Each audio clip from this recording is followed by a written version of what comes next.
Welcome back. It is Game 7. The Diamondbacks are on the road in Philadelphia to face the Phillies. Win or go home. Our favorite picks are on the way. It's Austin, joined by Logan. Let's recap how we did yesterday. A little bit of a cold streak in the MLB. Went 0-2. Astros money line.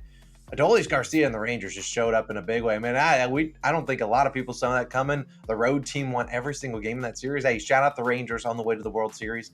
We didn't get that one right. And then the Diamondbacks Phillies under 4.5 first 5. Tons of runs early in that game. I think 4 runs in the first 2 innings. No runs the rest. And then in the top of the 5th, the Diamondbacks, of course, score. So we lose on the hook. Just a backbreaker. Probably should have been a winner on a 1-1 day. But hey, sometimes it's going to happen. It's going to go 0-2. We're still up, I believe, 2.5 units this postseason. We're going to end this season strong, hopefully with a 1-0 Game 7. Then we dominate the World Series. But like, I'm going to dive into our picks. It is the first day of the opening night of NBA. So we posted two videos last night. If you want to go check those out, one for each game. I think we're going to start off the NBA season hot, and hopefully we go 2-0. So go check out those videos. I'm just amped up. The NBA is back. But for my pick, we're going to talk about this game, and then I'll talk about who I think wins this one after my pick. But I'm actually going to hit parlay. I'm taking Trea Turner of the Phillies and Ketel Marte of the Diamondbacks each to record a hit. It's about -115 on DraftKings. Really wish we were getting plus value, but most books have this around -115. Bet365 had it at the same value. I think FanDuel is right around -120-ish, or give or take. But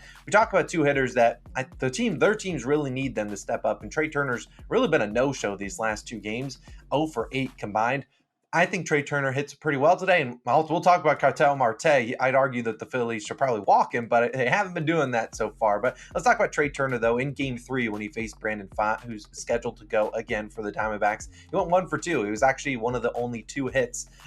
They only had 2 hits as a team. He was the one that accounted for 2 of them, or one of them. And we look at Pfaadt. He's allowing a .291 batting average to right-handed batters this season compared to .273 to lefties. Now, the great thing about Trea is I'd be very surprised if he walked today. That is just not something they really want to do. With Schwarber right in front of him, Bryce Harper right behind him, he's kind of sandwiched into, hey, we're going to throw pitches to you. We're going to make you hit. And look, they don't want to put a guy on for Bryce Harper to get up to bat, unless they are kind of trying to pitch around Bryce Harper, which is why I did consider his walk prop. But I think at the end of the day, I do think Trea Turner gets pitches to hit. He hits a fastball pretty decently well. We know how good Trea Turner was at home, since August and his standing ovation game. He was just absolutely absurd at home, and I just think he comes through here. We also know Trea, 99th percentile in sprint speed. If he has some garbage, weak contact thing that's just dribbling down the line, we know he could beat out those throws. The only worst case scenario is that maybe Trea Turner is up to bat with someone on first, like Kyle Schwarber, who's not going to beat out a throw to second.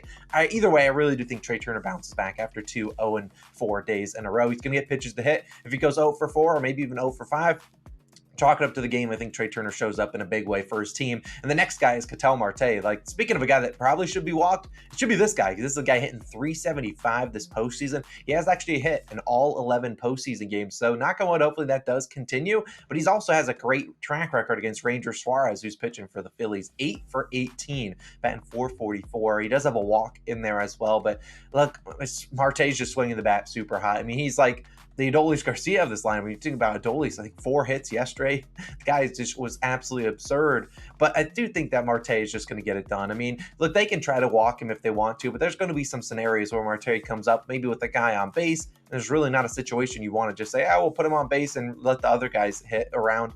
I just think that this is the guy probably batting leadoff tonight. Probably not. Don't want the leadoff guy on base. And Marte's just been he's just been a thorn in the Phillies side these past few games. He's just been insane. And when he doesn't have his great splits on the road, I'm not too concerned about it. This is a guy that's just seeing the ball super well right now. I'll roll with him. I'll roll with Trea Turner. Hit parlay at -115 on DraftKings. I think is a reasonable price. I like these two guys to at least get a hit. Could be a single. I did consider Trea Turner single prop, but I'd rather not try to go to a niche prop like that where it's like, they need a single, and then you see Trea Turner crank a home run in the first inning. You're like, why did I do that? So we'll just do a hit parlay. Hopefully this is sweat free. Hopefully we get it done in the first inning. Then we can watch the rest of the game, enjoy a wonderful Game 7. But Logan, this is a big game. I don't think you expected the Diamondbacks to force a Game 7. I think a lot of people expected the Phillies to, put it away in Game 6.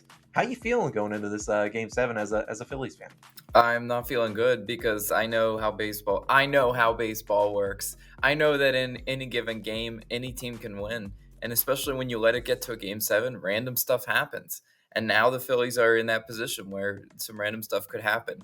And we wouldn't be here if it weren't for Craig Kimbrell. Tip of the cap to Craig. When he came in last night, they booed him, as they should. He just did not perform well in this postseason.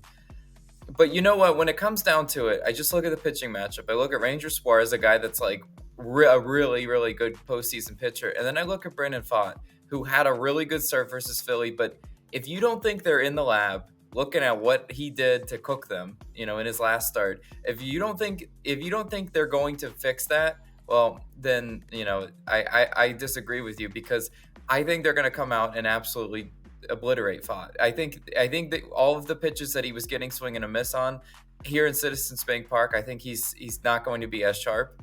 They should be able to hit him.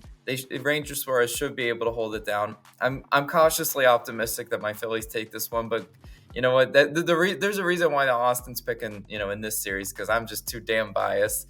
But hopefully they do take care of business today in Game 7. I mean, yeah, I didn't expect them to get to a Game 7. Shout out the Diamondbacks for forcing one, but it's going to be a good game. I mean, I think Fott is obviously due some regression, but I think Ranger Suarez could be due some as well. We've talked about him time and time again, wasn't as great of a home pitcher as he was on the road, but he also is a guy that has shown up in the postseason. But then we also talk about Christian Javier yesterday. We said he showed up in the postseason. We saw he didn't even think he made it out the first inning. So it's just, I don't know. The Diamondbacks, it would be cool to see them make it. I mean, for our views' sakes, I assume the Phillies in the World Series get us some more views in the World Series. But either way, I'm not really concerned about views. I think that the Diamondbacks have a chance here. I wouldn't bet them if I had to pick someone on the money line and who I think wins the game. I think would be the Phillies. But same time, we've seen the Diamondbacks. People have counted them out, the whole postseason, and they've kind of shown up. So I'm cautiously optimistic. This should be a good game. I mean, I don't really know what else to say. I think this is just been a really good series. I don't think a lot of people expected it to be a good series after, the first two games. But I think it's going to be a good Game 7. I mean, I'd argue yesterday's Game 7 was not good unless you were a Rangers fan. It was a blowout basically from the start. But Logan, any final thoughts before we get out of here? Yeah, well, I mean, look, all the credit to the Diamondbacks. I mean, I think the world now understands what a good hitting team sort of can look like, and a team, hitting the ball, just putting the ball in play and doing good baseball things. That's what when the Phillies started trailing yesterday, I, as a Phillies fan, knew, oh no, that's not good, because they went down, they had a sizable lead early, the Diamondbacks did, and that just forced the Phillies to have to swing for the fences every single damn time. All year long, when you see a lot of these baseball teams down, they resort right to swinging for the fences. And I mean, that's not the Phillies baseball. Phillies baseball is just next guy up, next guy up, keep the line moving. The Diamondbacks were the team that did that. The Diamondbacks have been doing that in the last several games. It's just it's so important that the Phillies understand tonight, hey, you don't got to go get it back in one swing. You can take your time and just chip away at the lead, and hopefully they are pitching with a lead in this one, because if Ranger Suarez goes out and looks shaky, it's going to be a really rough night, because the Diamondbacks bullpen has shown the ability to just be step for step with the Phillies bullpen. So yeah, we're going to see. It should be a good game, though. I don't expect Arizona to roll over at all. Yeah, I mean, it reminds me of that Braves series, Braves-Phillies. I mean, when the Braves got down, they just started swinging for the fences, and that's where they get cooked. And speaking of Braves-Phillies, I went to one of those games. I'll put the video up on the screen. A shameless promo. You can definitely go check that out. I'll link it on the screen. We also have our two NBA videos on the screen. Enjoy the Game 7. We're just rolling Trea Turner and Ketel Marte, each to record a hit. We'll obviously be back in the World Series when that starts. We'll see you guys then for our MLB folks. We'll see you guys in the NBA videos, and I'm sure we got some NFL ones on the come up soon. Austin Logan signing out. See you guys in the next one. Peace.